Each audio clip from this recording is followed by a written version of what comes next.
Happy Monday, everyone. Today's story is Camille and the Sunflowers. Where Camille lived, the sunflowers grew so high they looked like real suns. A whole field of burning yellow suns.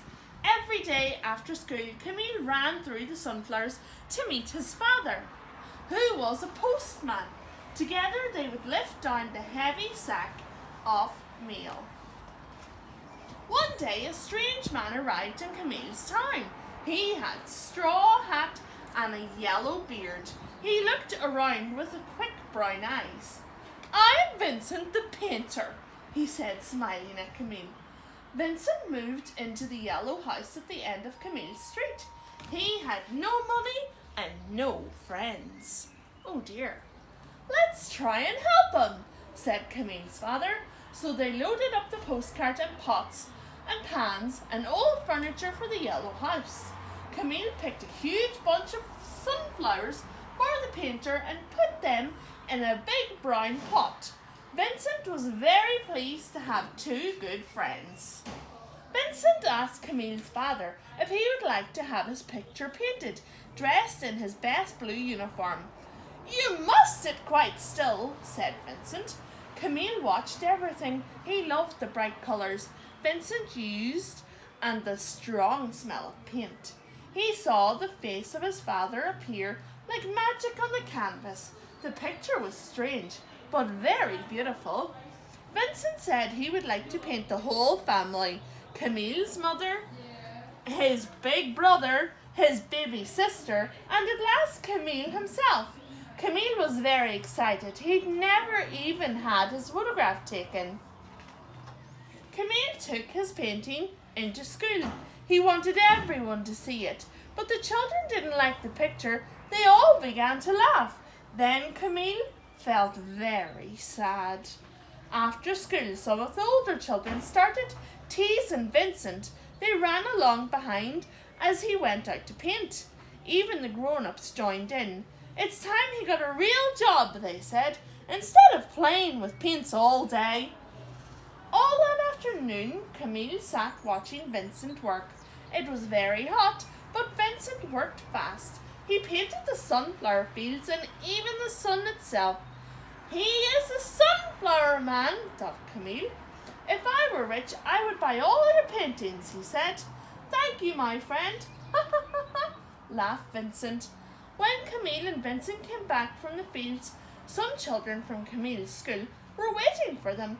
They shouted at Vincent and threw stones.